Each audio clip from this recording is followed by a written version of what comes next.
আরে মামা, আজকে মনে হয় অনেক গরম পড়েছে, তাই না? আজকে তো অনেক গরম পড়ছে। এত গরম পড়ছে যে ঘাম দিয়ে গোসলই হইয়া গেল। পানির আর কোনো দরকার নাই। এই মামা, চলো আমরা ওই দোকানটা থেকে কোক কিনা খাই। হ্যাঁ, ঠিক বলছিস। এই গরমের ভিতরে কোক খাইলে প্রাণটা ঠান্ডা হয়ে যাবে। চল চল। এই মিয়া, দোকানদারি করা বাদ দিয়ে ঘুমাইতেছেন কেন? আর বললেন না, যে গরম পড়ছে, এই গরমে একটু ঠান্ডা বাতাস পাইয়া ঘুমাই গেছিলাম। তুমি তো ঘুমাই ভাই, আর এদিকে গরমে আমাদের মাথার ঘিলু সিদ্ধ হয়ে গেল। এই মামু, এত কথা না বলে তাড়াতাড়ি একটা কোক আনো তো। দেন, আমাদের একটা কোক দেন।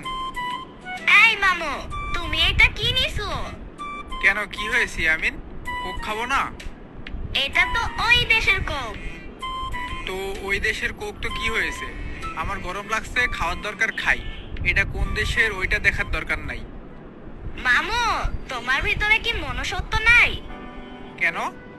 তুমি মোবাইলে দেখো না, ওরা ফিলিস্তিনের ছোট ছোট বাচ্চাদের কিভাবে মারতেছে?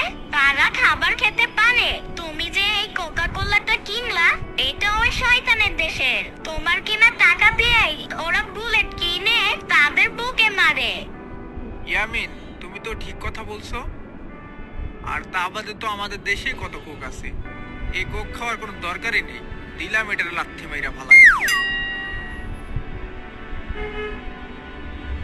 এই দোকানদার, আমাকে একটা মোজো দেন। টাকা দিয়া কিনা কোকটা ফালাই দিলেন? আমি তো এটা না বুঝে কিনে ফেলছি। এখন থেকে আর কিনবো না। যে কোকে টাকা দিয়ে আমার মুসলমান ভাইদের বোনদের উপরে গুলি চালানো হয়, সেই দেশের কোক আমরা আর টাকা দিয়ে খাবো না। শুধু কোক না, আমরা অন্য কোনো পণ্য আর কিনবো না কিংবা খাবো না। হ্যাঁ, একদম ঠিক কথা বলছেন। আমার দোকানে ওই দেশের যত মালামাল আছে, আজকে সব ফেরত দিয়া দিব। তাইলে তারা এগুলো আর বেচতেই পারবো না। তাদের অর্থনীতি একেবারে ডাউন হয়ে যাবে। তারা যুদ্ধের জন্য আর মাল সামানা কিনতে পারবে না। আমাদের দেশে এই পণ্যগুলা নিষিদ্ধ করা হোক। হ্যাঁ, একদম ঠিক বলছেন। এখন থেকে ইসরায়েলের সকল পণ্য বয়কট। আপনারা শুনুন, আপনারা যারা টাকা দিয়ে ওই দেশের পণ্য কিনে খান, তারা খাওয়ার আগে একবার ভেবে দেখুন তারা আমাদের মুসলিম ভাই বোনদের কিভাবে মারতেছে। তাই আসুন, আমরা সবাই ওই দেশের পণ্য বর্জন করি আর সবাই একসাথে আওয়াজ তুলি, ফ্রি ফ্রি প্যালেস্টাইন।